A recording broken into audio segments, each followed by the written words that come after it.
경찰은 2022년 우리나라에서 모두 275건의 살인사건이 발생한 것으로 집계했습니다. 1년 전체로 봤을 때 나흘 중 사흘에는 어디선가 살인사건이 벌어진 셈입니다. 이들 가운데 유독 주목받는 사건들이 있습니다. 연쇄살인과 이른바 묻지마 범죄 또는 잔인한 범행 수법이 사람들을 경악시킵니다. 최근 서울의 한 아파트 단지에서 벌어졌던 일본도 살인이 바로 그런 사례들 중 하나입니다. 베프의 범죄도시 배상훈 프로파일러 나오셨습니다. 어서 오세요. 안녕하세요.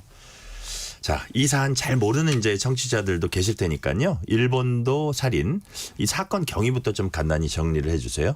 네, 7월 29일 날 자정부터 7월 30일 새벽 사이에 발생한 사건입니다. 서울 네. 은평구에 있는 한 아파트 단지에서 범인은 30대 후반의 백모 씨고 평소에 소지하고 있던 일본도를 휘둘러서 그 아파트 정문에 그냥 실어 넣으신 40대 가장이 있으신가 봅니다. 예.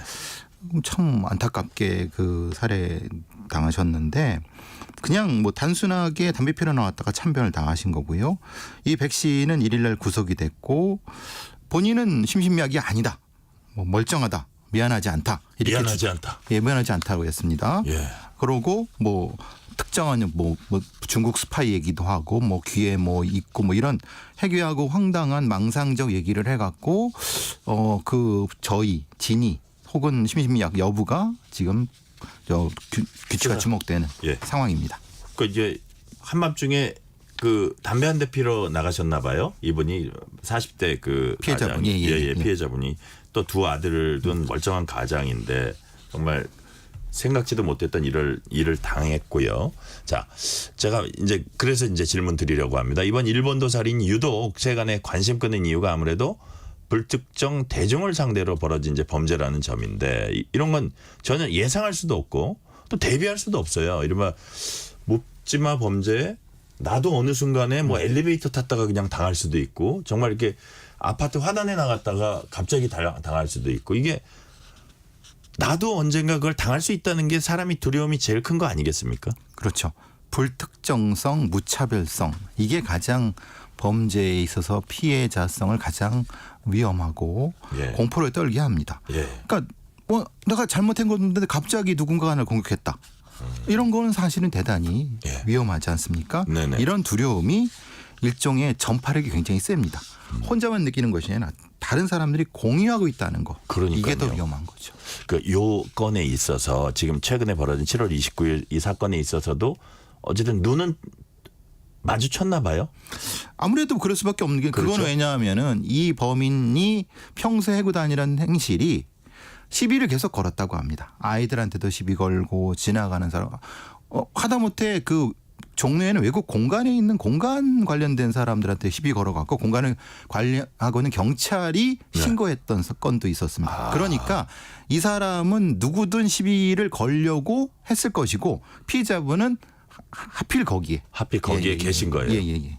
자, 잔인한 살인이 벌어지게 만든 범행 도구, 즉 일본도가 어떤 경위로 그 백모 씨입니다. 30대 후반 손에 들어갔는지 또 결국은 참혹하게 이웃을 살해하는 도구로 사용됐는지 그때까지 이제 아무런 제지가 없었거든요. 사실 미리 제지하는 것도 쉬운 일은 아니겠지만 그 뭐 항상 이렇게 밖으로 갖고 다니는 게 아니니까 집안에 소지하고 있다 갖고 나오고 그런 부분은 어떻게 보세요?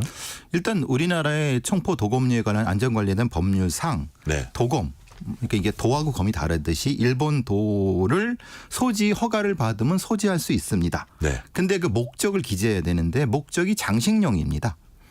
근데 문제는 이게 82,000 자루가 있다고 하는데 우리 국내 예. 경찰이 확인한 소지 허가. 근데 문제는 장식용으로 기재를 하고 가지고 돌아다녀도 이걸 제어하거나 뭘 할 방법이 없다는 겁니다. 왜냐하면 지구대에서 이제 신고가 들어와서 당신 왜 이거 칼 소지하고 다닙니까? 저 이동 중입니다. 아니면 뭐 잠깐 이렇게 가져 나왔어요. 죄송합니다. 이렇게 하면은 예를 들어 친구들한테 자랑하고 다시 걸어 놓을 거예요. 뭐 이렇게 하면은 대충 과태료 정도?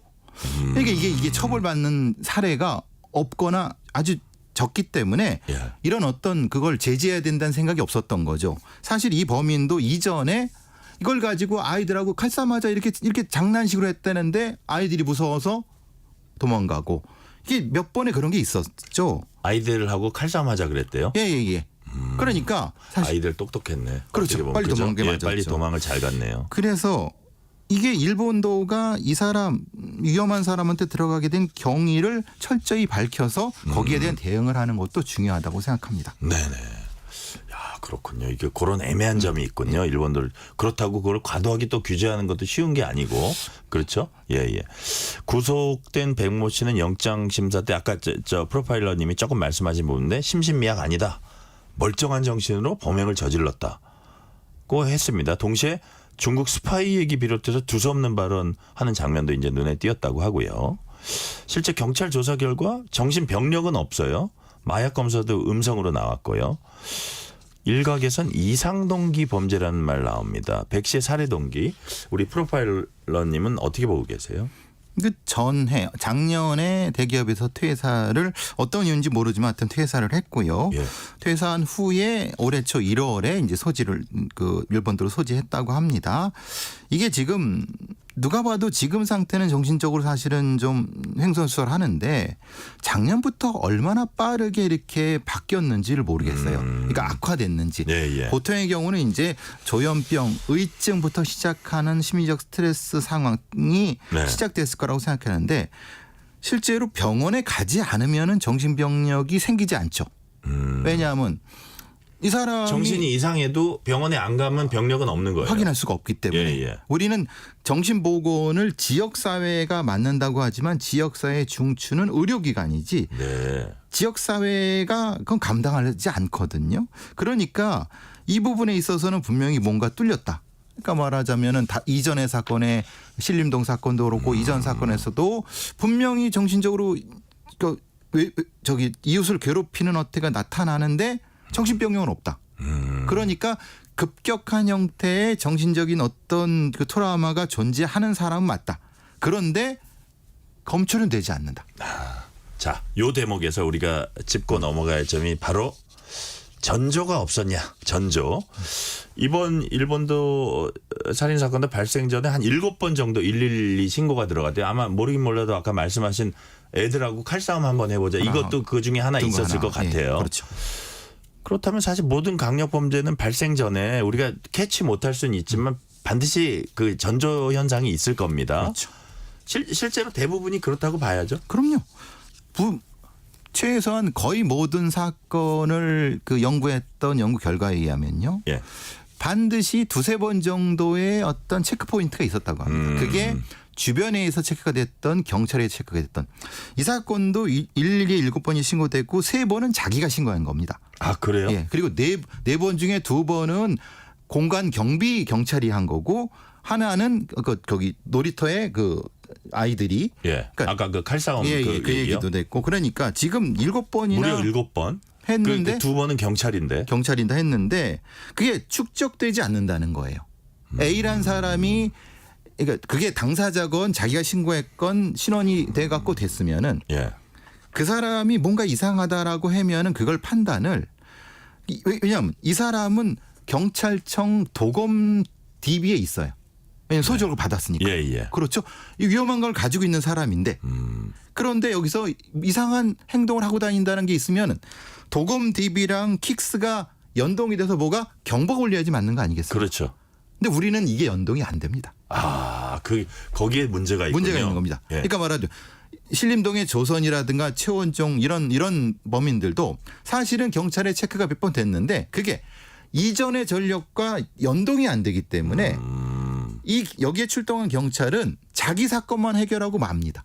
가보면 별거 아닌 거예요. 네, 왜냐하면 가보니까 애들하고 이렇게 그 왜 옛날에 네. 우리 골목길에 축구공 갖고 와서 애들 축구공 뺏는 것처럼. 그러니까 단일 사건으로 해결합니다. 예. 우리가 교제폭력 사건에서도 문제가 된 게 각각의 사건으로 해결되지 이게 축적되지 않는다는 게 문제인 거죠. 지금 이게 문제가 경찰청의 범죄 DB랑 다른 DB랑 연동이 안 돼서 알람이 뜨지 않는다는 거. 그 다음 단계에 넘어가지 않는다는 거. 사건이 크게 나야지 이제서야 이게 허둥댄다. 이게 지금의 우리 상태입니다. 그러니까 사고가 난 다음에 보면 그 전에 충분히 전조들이 있었는데 그렇죠. 그거를 딱 잡아내질 못한 거예요. 못한 거죠. 그리고 현장에 가서도 제가 보기에는 아이고 이거 뭐 별거 아니네. 예. 개별 사건으로만 보니까 그러고 오는 거예요, 다들. 그래서 그 출동한 사람한테 예. 무슨 권한을 줘야 되냐면요. 이 사람이 이렇게 되는데 관련된 경찰청의 DB를 확인해 좀 주십시오라고 바로 망이 경찰청 망으로 넘어가야 된다는 거예요. 네, 네. 그럼 확인해보고 도금 소지 이전에 이거 좀 확인 좀 해보세요라는 걸로 갔어야 되는데 이게 그냥 단위 사건은 끝나는 겁니다. 그러니까 딱 거기서 멈춰버린 거네요. 네. 자, 그럼에도 불구하고 사실 우리가 이제 완벽하게 여러 가지 이제 그 사후 분석을 하다 보니까 이런 얘기를 하긴 하지만 반면 이런 일이 벌어졌기 때문에 전조 증상 왜 못 막았냐 하는 것도 비판은 할 수 있지만 사실 그렇게 막는 게 쉬운 건 아니에요. 그렇죠. 그게 개별 사건으로 보고 또 어떤 경찰에 가서도 이 사람이 멀쩡한 사람처럼 행동할 수가 있거든요. 그렇죠, 그렇죠. 그럼 그거를 어디까지 우리가 잡아내서 범죄를 예방할 수 있을까? 사실 범죄를 모두 막는다는 것도 어려운 일이고. 자, 이런 예방에 실패했다 지적의 일선 수사 현장은 어떤 반응을 보이고 있습니까? 사실 일선 수사 현장 자체는 지금 너무 인력이 허덕이죠. 네. 왜냐하면 지금 논란이 되는 것도 그겁니다. 기동순찰대를 이렇게 빼놓고 이렇게 여기에 이걸 해라고 하는 건 좀 무리 아니냐. 그러니까 그럼 이 상태에 지금 인력 조정이 좀 필요한 것이 아니냐. 예방 실패 인정하는데 문제는 그럴 수 있는 좀 다른 어떤 거 없어요. 자원을 좀 달라. 네. 이런 정도의 얘기도 나오고 있습니다. 네. 예를 들어서 우리가 뭐 누가 집에서 실종이 됐어요. 우린 막 하루만 없어도 막 예를 들어서 노인일 수도 있고 누가 너무 급해가지고 하는데 경찰에서는 좀 하루만 기다려 보시죠. 그거 당연히 그런 거 아십니까? 사실 인력이 그거 하니까 거기에 괴리가 있는 것 같고요. 강력범죄 피의자의 경우에 사안에 따라 이제 신상 공개를 하기도 합니다. 일종의 이제 일벌 100개 차원일 수도 있고 여러 가지 이제 맥락이 있는데 이번엔 경찰은 공개하지 않는 걸로 가닥 잡은 걸로 제가 알고 있거든요. 이유가 뭡니까? 2차 가해에 대한 얘기를 하는데 네. 지금 상태로는 이 사람이 심신미약일 수 있는 가능성이 좀 있는 것 같습니다. 정신적으로 좀 그런 게 있다. 그렇기 때문에 만약에 이럴 경우는 그 사람의 자녀들이 아마 피해를 볼 수 있는 상황에 대한 우려를 하는 것 같은데요. 예. 잘 모르겠습니다. 이건 왜냐하면 그것도 맞는 얘기고 그리고 이 사람이 공개를 실제로 하는 부분에 있어서는 어떤 이득이 있는지 부분도 지금 평가를 해야 되는데 네. 차라리 그럴 바에는 신상공개위원회를 열어서 이렇게 하지 경찰청에서 또 판단해 갖고 자체 판단한 거거든요. 아, 이번엔 자체 판단했군요. 신상공개위원회 자주 열었는데 이번에 안 열었어요? 그렇죠. 소집하는 것도 경찰청장의 권한입니다. 안 하는 것도 권한입니다. 아, 그렇군요. 만약에 이 정도 논란이 되면은 이렇게 위원회를 소집하는 것도 거기서 결론 내면 되잖아요. 그럼 경찰청장의 부담도 없는데 사실. 그렇죠. 예, 경찰서장, 경찰청장이 부담도 없는데 글쎄요. 물론 이것도 뭐 경찰청장의 판단이지만은 좀 아쉽긴 합니다. 네.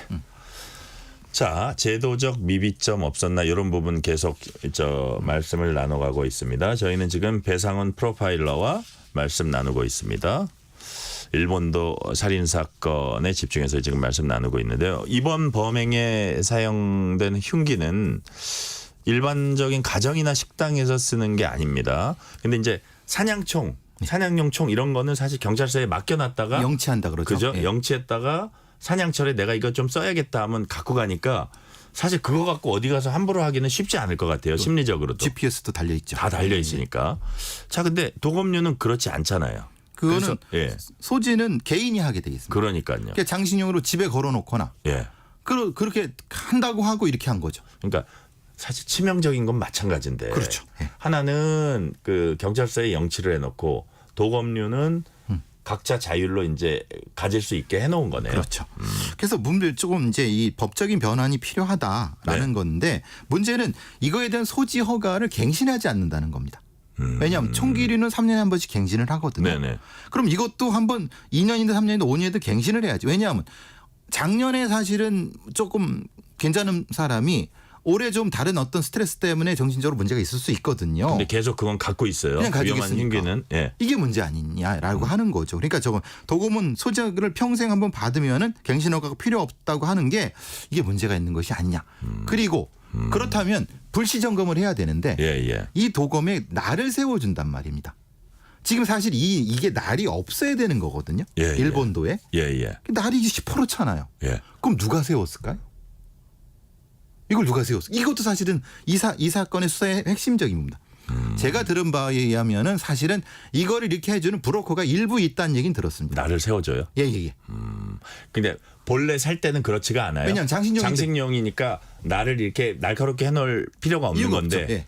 근데 여하튼 이번에 범행에 사용된 건 날이 시퍼렇게 당연히 살아 있었겠죠. 그러니까 이렇게 살인까지 간 거죠. 네. 그러니까 차제에 이거에 대한 수사도 어떤 불법적인 브로커가 개입돼 있다고 하면 반드시 수사를 해서 그건 차단해야 되는 거고 네. 그럴 수 있는 어떤 제대로 위비점이 있다면 차단을 해야 되거든요. 네네. 이건 갱신이 필요할 거라고 생각합니다. 네. 갱신 허가가. 자, 사냥용 총처럼 갱신 필요하다고 이제 보시는 거고요. 자, 비슷한 질문 또 하나 드릴게요. 이와 관련해서 이제 그 도검 소지 허가 요건을 강화하는 법률안이 발의되기도 했습니다. 우리 프로파일러님 보시기엔 이거는 이제 시행이 돼야 된다고 이제 보시는 거고 좀 강화하는 이제 법률안이 시행돼야 된다고 보시는 거고 이걸 시행하면은 규제 효과가 있는 걸로 보시는지 또 어떤 부분에 중점을 둬야 한다고 보세요? 이게 좀 저는 그래서 누가 어떻게 하는 걸 먼저 질문해야 된다고 봅니다. 네. 지금 우리의 총포 도검률을 관리하는 사람들은 각 경찰서에 범죄 예방 질서계가 있습니다. 옛날에 생활질서계라고 했었는데 두세 명밖에 없습니다. 한 경찰서에. 예. 그러니까 경찰서가 지금 200 몇 개가 되는데 문제는 이 사람들이 그럴 전문성이 얼마나 있느냐. 그리고 그것을 그 8만 2천 그 전체는 30만 정이 넘습니다. 이거를 감당할 수가 있냐. 감당 못 해갖고 올해 해는 것이 한 10년 전 거를 지금 조사하고 있습니다. 그러니까 못한다는 겁니다. 아, 못하는 거네요. 그러니까 한마디로. 예. 그럼 누가 이게 법을 허가 요건을 강화하고 이 관리 요건을 강화한다고 했을 때 누가 할 것인가가 안 돼 있는 거고요. 네. 어떻게 할 것인가가 안 돼 있는 겁니다. 그러니까 제가 이 국회의원님들이 온 그 법안도 봤거든요. 예. 그 부분이 빠져 있어요. 그러니까 엄격하게 한다. 처벌한다. 그건 누가 못해요? 누가 어떻게를 써야지 실질적인 게 되는 거 아닙니까? 그러니까 이건 좀 너무 부실한 법이에요. 현직 경찰서 현장에 가보면 그건 지금 안 되고 있는 거네요. 그렇죠. 그렇죠. 그냥 받아서 허가만 내주는 것밖에 못 하는 겁니다. 법만 또 바꾼다고 되는 게 아니고 조금 더 오밀조밀하게 이게 제도가 들어가야 된다. 그렇게 되는 거죠. 네네. 자, 제가 이 대목에서 지금 재난 소식 하나 말씀드리고 다음 질문 넘어갈게요. 오늘 저녁 6시 10분 충남 천안 아산과 충북 음성 지역에 호우경보가 발효됐습니다. 인근 주민들께서는 각종 매체를 통해서 해당 지역의 기상 상황을 계속 예의주시하시기 바랍니다. 특히 개울가, 하천변, 계곡 등 급류에 휩쓸리거나 침수 위험이 있는 지역에는 접근하지 말고 주변에 있는 사람에게 알리기 바랍니다. 오늘 저녁 6시 10분 충남 천안 아산과 충북 음성 지역에 호우경보가 발효됐다는 말씀 전해드렸습니다. 자, 질문 이어서 가도록 하겠습니다.